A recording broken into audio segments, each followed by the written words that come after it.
नमस्कार, मी अनिल धूपदाळे. दिवे Belgaum Chandgad live news म्हणजेच DBC लाईव्ह न्यूजमध्ये आपणा सर्वांचे स्वागत करत आहे. चला पाहूया आजच्या काही महत्त्वपूर्ण बातम्या. नूर येथील इंदिरादेवी जाधव न्यू इंग्लिश स्कूलच्या माजी विद्यार्थिनी सुरू केलेल्या स्वारंभ फाउंडेशन मार्फत शाळेतील 10 होतकरू विद्यार्थ्यांना शैक्षणिक साहित्याचे वितरण करण्यात आलं. अध्यक्षस्थानी प्राचार्य शैलाप्पा साखरे होते. यावेळी माजी विद्यार्थी बाळासाहेब पाटील, श्रीधर हिरेमठ यांनी मनोगत व्यक्त केलं. अक्षय कदम, रुपेश जाधव, विकास पाटील, बसू मास्तोळी, संदीप चौगले यांच्या हस्ते शैक्षणिक साहित्याचे वितरण करण्यात आलं. शेखर कुर्णे यांनी प्रास्ताविक केलं. सचिन शिंदे यांनी आभार मानले. कार्यक्रमास पर्यवेक्षिका विजया वंदाळे, जिमखाना प्रमुख विद्याधर लगडी, सांस्कृतिक विभाग प्रमुख शीतल कल्याणी यांच्यासह शिक्षक, शिक्षकेतर कर्मचारी आणि विद्यार्थी यावेळी मोठ्या संख्येने उपस्थित होते. शाहीर निकम यांच्या हस्ते शाहिरी लोककला उत्सवाला सुरुवात. कोल्हापूर जिल्हा लोक कलाकार संघाचे संस्थापक अध्यक्ष व राजश्री शाहू महाराज वयोवृद्ध मानधन कमिटीचे सदस्य विलासराव पाटील बेलवळे, बुद्रुक, तालुका कागल यांच्या मार्गदर्शनाखाली उत्तूर तालुका आजरा येथे सुरू झालेल्या लोककला उत्सवाची सुरुवात चंदगड तालुक्याचे सुप्रसिद्ध शाहीर नामदेवराव निकम विंचणे यांच्या हस्ते करण्यात आली. तर दीप प्रज्वलन संघाचे आजरा तालुका अध्यक्ष व वयोवृद्ध कलाकार मानधन कमिटीचे सदस्य राजाराम कोपटकर बहिरेवाडी यांच्या हस्ते करण्यात आलं. यावेळी शाहीर लोककलेचे सादरीकरण शाहीर निकमसह शाहीर विनायक हावळकर, धामणे बामन, धोंडीराम डवरी, मासा बेलेवाडी, निमगोंडा अथने बहिरेवाडी, रामदास सातपुते लोटेवाडी गारगोटी, परसू कांबळे मिंचेकर, धोंडीराम जाधव जक्कीनपेठ, शकुंतला विरंबोळे होन्नाळी, मालुताई सुतार चव्हाणवाडी, मारुती पाटोळे महागाव, पांडुरंग जाधव केळेवाडी, तानाजी बाबर होन्नाळी, शिवाजी पाटील होन्नाळी आदी जिल्ह्यातील अनेक शाहीर व लोककलाकारांनी आपली कला सादर केली. हा उत्सव लोक कलाकार संघ शाखा तालुका आजराच्या वतीनं श्रावण महिन्यातील सलग 4 शनिवार साजरा होणार असून जिल्ह्यातील शाहीर, भजन, कीर्तन, गोंधळ, भारूड, डवरी, रेणुका देवी जागर, लेझिम अशा सर्व पारंपरिक लोककलाकारांनी मोठ्या संख्येने सहभागी होण्याचं आवाहन संस्थापक विलासराव पाटील बेलवळे यांनी केलं आहे. यावेळी स्थानिक सर्व मान्यवर आणि कलावंत मोठ्या संख्येने उपस्थित होते. सूत्रसंचालन गजानन महाराज पवार यांनी केलं तर आभार मारुती दिंडे यांनी मानले. मुश्रीफ पाटील आमने सामने घोषणाबाजीने गडिंग्लजमध्ये राजकीय वातावरण तापलं. गडिंग्लज एसटी आगाराला मिळालेल्या 5 नवीन बसेसचे पूजन आणि उद्घाटनासाठी मंत्री हसन मुश्रीफ आणि आमदार शिवाजीराव पाटील आज एकाच ठिकाणी आले. गोकुळ आणि KDCC बँकेच्या निवडणुकीच्या पार्श्वभूमीवर दोन्ही नेत्यांच्या भेटीची उत्सुकता असल्याने बसस्थानक परिसरात कार्यकर्ते आणि नागरिकांची मोठी गर्दी झाली होती. मुश्रीफ यांच्या आगमनावेळी समर्थकांनी जोरदार घोषणाबाजी केली. त्यानंतर आमदार पाटील यांच्या समर्थकांनी घोषणाबाजी सुरू केल्याने काही काळ वातावरण तापलं. मात्र इथे काय निवडणुका आहेत का? कशाला घोषणा देत आहात? शांत राहा असं म्हणत मुश्रीफ यांनी कार्यकर्त्यांना शांत केलं. त्यानंतर दोन्ही नेत्यांमध्ये औपचारिकरित्या चर्चा झाली. आमदार पाटील यांनी तब्येत थोडी बरी नसल्याने सांगितल्यानंतर मंत्री हसन मुश्रीफ यांनी त्यांची विचारपूस करत काळजी घ्या असं सांगितलं. त्यानंतर दोन्ही नेत्यांची एकत्रितपणे नारळ फोडून आणि फीत कापून 5 नवीन बसेसचं उद्घाटन केलं. मुश्रीफ पुढील दौऱ्यासाठी रवाना झाले तर आमदार पाटील यांनी नवीन बसेसमध्ये बसून फेरफटका मारला. गोकुळ KDCCच्या राजकारणाच्या पार्श्वभूमीवर दोन्ही नेते एकत्र आल्याने घोषणाबाजीची चर्चा झालीच. मात्र त्यापेक्षा मतभेद बाजूला ठेवून दोन्ही नेत्यांनी दाखवलेला संयम आणि सौदार्य याची ही चर्चा गडिंग्लजच्या राजकीय वर्तुळात अधिक रंगली. महाराष्ट्र राज्य शिष्यवृत्ती परीक्षा नुकत्याच पार पडल्या. यामध्ये इयत्ता 34 स्कॉलरशिप परीक्षेत वाडा तालुका मिरज विद्यार्थी स्वराज प्रमोद कोरे याने घवघवीत यश संपादन केलं. 300 पैकी त्याने 230 गुण मिळवले आहेत. त्याने सांगली जिल्हास्तरीय गुणवत्ता यादीत 143व्या क्रमांकावर नाव मिळवलं. कुपवाड तालुका मिरज जिल्हा न्यू सांगली येथील न्यू प्रायमरी स्कूलचा तो विद्यार्थी. संस्थेचे अध्यक्ष अप्पासो, उपाध्यक्ष सूरज उपाध्ये, सेक्रेटरी रितेश शेठ, संचालक कांचन उपाध्ये, डॉक्टर पूनम उपाध्ये यांच्यासह प्रमोद विठ्ठल कोरे, आई वैशाली कोरे, आजी भारती कोरे, चुलते अमोल कोरे, चुलती सुप्रिया कोरे या सर्वांचं मार्गदर्शन त्याला लाभलं. त्याचं सर्वत्र कौतुक होत आहे. मांगनूर येथील रस्ता गावाबाहेरून काढा. गारगोटी गडिंग्लज रस्त्याबाबत ग्रामस्थांनी मंत्री हसन मुश्रीफ यांच्याकडे केली मागणी. अन्यथा 7 सप्टेंबरपासून आमरण उपोषणाचा इशारा. क्रूर गारगोटी गडिंग्लज नागनवाडी राज्य महामार्ग क्रमांक 189 हा नियोजित रस्ता मांगनूर तालुका कागल गावामधून न नेता गावाबाहेरून पर्यायी मार्गाने काढावा. या मागणीसाठी मांगनूरच्या ग्रामस्थांनी आक्रमक भूमिका घेतली. या संदर्भात योग्य तोडगा न निघाल्यास 7 सप्टेंबरपासून बेमुदत रस्ता रोको आंदोलन व आमरण उपोषण करण्याचा इशारा ग्रामस्थांनी निवेदनाद्वारे दिला आहे.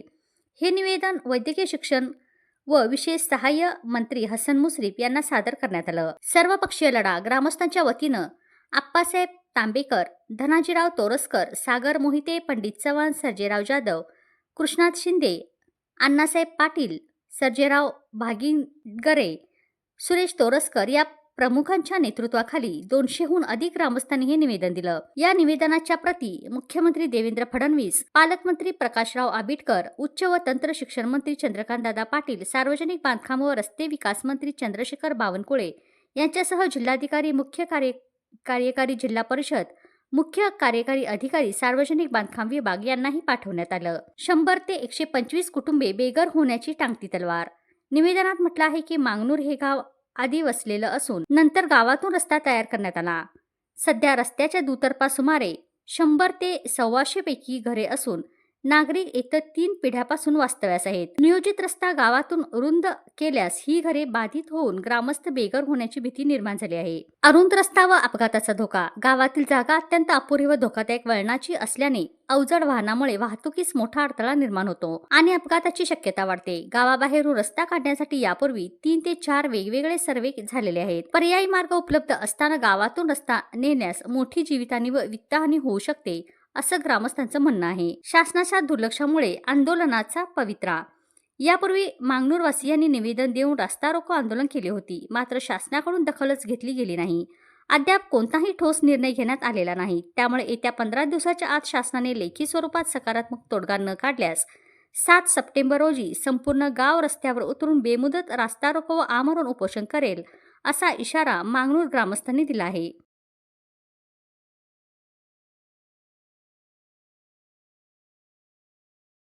नुकताच चंदगड तालुक्याच्या हाजगोळी या गावानजीक एका पोल्ट्री फार्ममध्ये MD ड्रग्ज तयार करण्याचे एक कारखाना म्हणा तो उद्ध्वस्त करण्यात आला.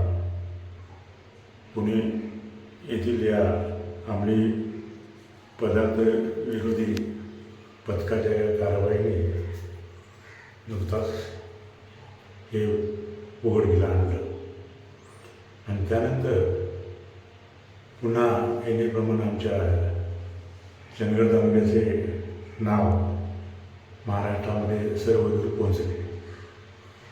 आता हे नाव एकदा नव्हे दोनदा नव्हे सलग 2-3 वेळा अशा प्रकारच्या कारवायांमध्ये चंदगडचं नाव आल्यामुळे चंदगड तालुका संपूर्ण राज्यामध्ये चर्चेला आलेला आहे.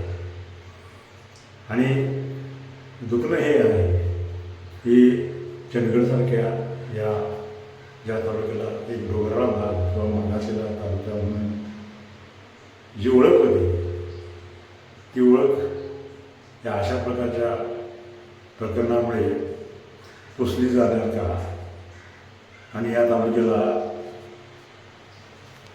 जे आंतरराष्ट्रीय स्तरावर जे ड्रग्सचं नाव लौकिक असतं एखाद्या प्रदेशाचं, एखाद्या भागाचं किंवा एखाद्या देशाचं, अशा प्रकारामध्ये आमचा चंदगड तालुका आता जगला जाणार आहे का असं म्हटलं तर थोडंसं वावगं ठरणार नाही. या व्यवसायामध्ये जे खास करून तरुण वर्ग आणि मध्यमवर्गीय वयाचे लोक आहेत त्यांचा समावेश होत असल्याचं आपण पाहतो. मागे पण एका कारवाईमध्ये अशा प्रकारे संपूर्ण तालुक्यात, जिल्ह्यात, सगळं महाराष्ट्रावर खळबळ मारली होती. आणि हे मुंबईसारख्या, पुण्यासारख्या मोठ्या मेट्रो शहरामध्ये बसून काही लोक ग्रामीण भागापर्यंत त्यांचे जाळे पसरलेलं असतं आणि बेमानपणे अशा प्रकारचे जे व्यवसाय आहेत ते केले जात असतात. आता चंदगड तालुक्याचा हा तुळी, हाजगोळी, ढेकोळी, सरोळी हा जो भाग आहे हा चंदगडच्या दक्षिणेकडचा भाग आणि खास करून दुर्गम आणि डोंगराळ प्रदेशाचा भाग म्हणून ओळखला जातो. आणि याचा फायदा घेऊन त्या तस्करीचं जे उत्पादन आहे ते उत्पादनाचं धाडस या ठिकाणी करण्यात आल्याचं आपल्याला पाहायला मिळते. सुमारे डझनभर लोक या प्रकारच्या या व्यवसायामध्ये इथं सामील असावेत असा अंदाज आहे. पोलिसांनी 6 जणांना ताब्यात घेतले असले तरी पैकी जो मुख्य सूत्रधार आहे तो कुठून बसून हे सगळं कारभार चालवत आहे त्याची पाळंमुळं मुळातून उचलून टाकणं गरजेचं आहे. गेल्या कित्येक वर्षापासून चंदगड तालुक्यामध्ये जे खास करून युवा वर्ग आहे ते अंमली पदार्थाच्या विळख्यात सापडल्याचे आपलं पाहायला मिळालं आहे. चंदगड शहराच्या ठिकाणी देखील अशा काही कारवाया झालेल्या आहेत की हे अंमली पदार्थाचं सेवन करत असताना काही प्रमाणात विक्री वगैरे करत असताना अशा कारवाया झालेल्या आहेत.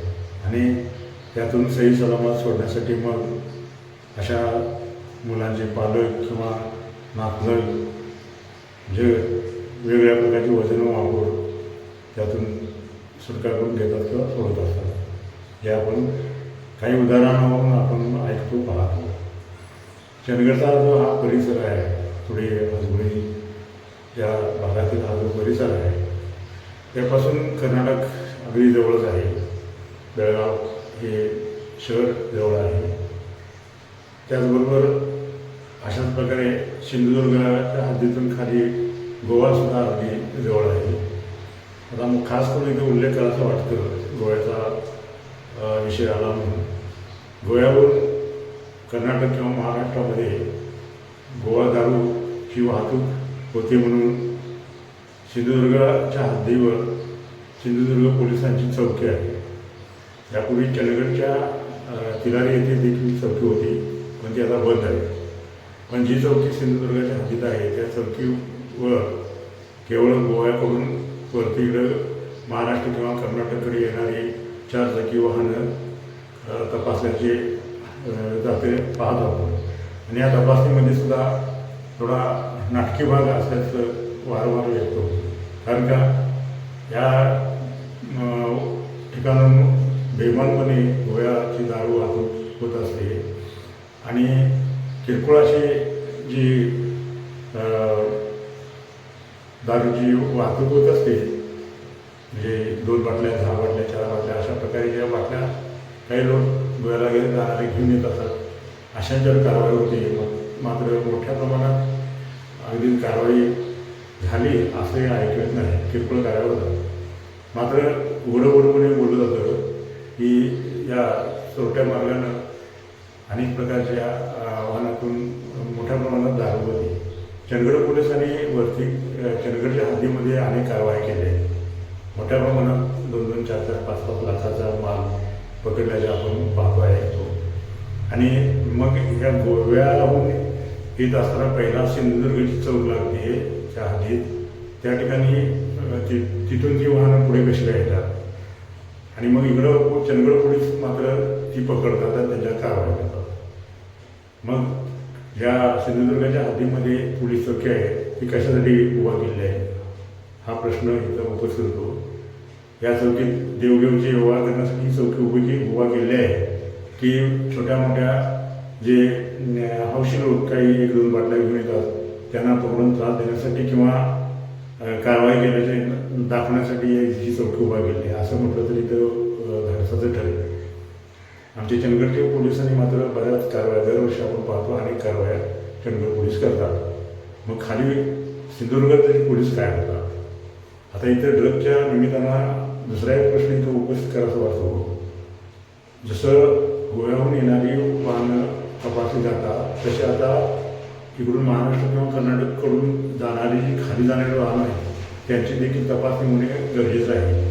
कारण का इथून हा हजबुडीसारख्या ठिकाणाहून किंवा कदाचित अन्य ठिकाणाहून अशा प्रकारच्या ड्रग्स वरून खाली गोव्याकडे का जाऊ नये. कारण का गोवा हे एक आंतरराष्ट्रीय स्तरावरचं पर्यटन केंद्र आहे आणि या ठिकाणी मोठ्या प्रमाणात परदेशी नागरिक आलेले असतात आणि त्यांना ह्या प्रकारच्या सेवनाची सवय असते, या ड्रग्सची त्यांना सवय असते आणि त्यामुळं गोव्याकडे अशा प्रकारचा साठा या मार्गावरून जाऊ शकत असेल किंवा जात असेल म्हणजे इकडून जाणारे खाली वाहन आहेत त्यांची कसून तपासणी गरजेचं आहे.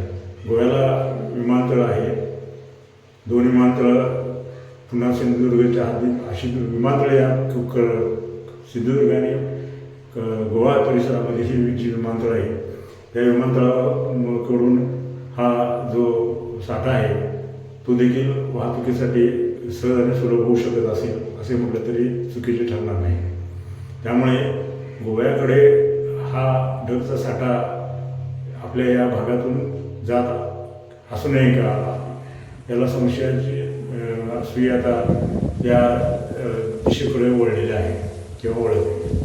त्यामुळे सिंधुदुर्गाच्या हद्दीत उभा असलेली जी पोलीस चौकी आहे त्या पोलीस चौकीमधून कोकणाकडे जाणाऱ्या वाहनांची देखील कसून चौकशी करणे गरजेचे आहे. सर्वच प्रकारची वाहनं अगदी कार गाडी असेल किंवा बाकीची काही वाहनं असतील माल वाहतूक करणारी या सर्व वाहनांची झाडाझडती घेणं गरजेचं वाटत आहे.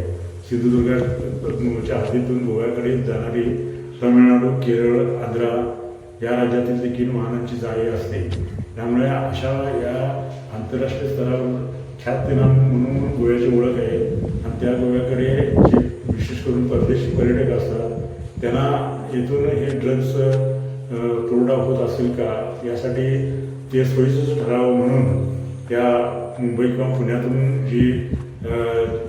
जे हा गाडा सगळा ड्रग्सचा हातवर जातो तो या सोयीसाठी हे ठिकाण निवडलेलं आहे काय, ज्या ठिकाणाला दुर्लक्षित ठिकाण म्हणून आपण पाहू शकतो, सहसा कोणाची नजर या ठिकाणाकडे जाऊ शकणार नाही.